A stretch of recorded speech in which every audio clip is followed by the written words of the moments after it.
ایک گاؤں میں فیضان نام کا ایک مسلمان لڑکا رہتا تھا۔ وہ محنتی اور سیدھا سادہ، لیکن گاؤں کے زیادہ لوگ اس کے مذاق اڑاتے تھے۔ کوئی کہتے فیضان تو بس خواب دیکھتے ہے، حقیقت میں کچھ نہیں کر سکتا۔ کوئی کہتا اس کی ہمت ہی نہیں کہ یہ آگے بڑھ سکے۔ فیضان یہ سب سناتا تو مسکرا کر دیتا، لیکن دل ہی دل میں سوچتا لوگ کچھ بھی کہے، میں اپنی سوچ اور اونچی رکھوں گا۔ ایک دن گاؤں میں سب نوجوان جمع ہوئے، وہ کھیل رہے تھے، باتیں کر رہے تھے۔ اچانک فیضان نے کہا، میں پہاڑ کی چوٹی پر چڑھنے کا ارادہ رکھتا ہوں۔ سب نے ہنسنے لگا۔ ایک نے بولا، فیضان یہ تیری بس کی بات نہیں۔ دوسرے ہنسا، تو ایک میل پیدل چل کر تک جاتا ہے، پہاڑ کیسے چڑھے گا؟ فیضان نے پرسکون لہجے میں کہا، جب سوچ اونچی ہو تو پہاڑ بھی چوٹا لگتی ہے۔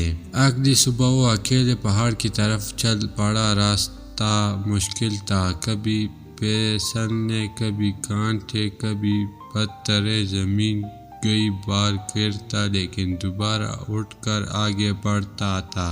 راستے میں گاؤں والوں کی آوازیں سنائی دیتی، فیضان واپس آ جا، یہ تیری بس کا کام نہیں۔ لیکن فیضان دل میں کہتا، جو لوگ خود چلنے کی ہمت نہیں رکھتے وہ دوسروں کو بھی روکنے کا کوشش کرتے ہیں۔ گھنٹوں کی محنت کے بعد وہ بال آخر چوٹی پر پہنچ گیا۔ سانس پھول رہا تھا مگر دل خوشی سے باہر ہوا تھا۔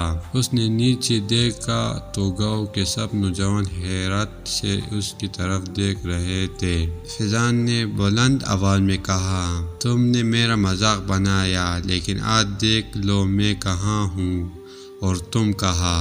وہ نیچے سوچ اور مسلسل محنت انسان کو وہاں پہنچا دیتا ہے جہاں دوسروں کی سوچ بھی نہیں پہنچ سکے۔ سب خاموش ہو گئے اور لوگ جو کل تک فیضان کو کمزور سمجھتے تھے آج اس کی ہمت کو سلام کرنے لگے۔ سبق: زندگی میں جب آپ اونچی سوچ رکھتے ہیں تو لوگ ہنسے گی، مذاق بنائے گی، حوصلہ توڑے گی اور کوشش کرے گے، لیکن اگر دل مضبوط ہو، محنت جاری رہے اور یقین اللہ پر ہو تو وہی لوگ کل آپ کی کامیابی پر حیران رہ جائیں گے۔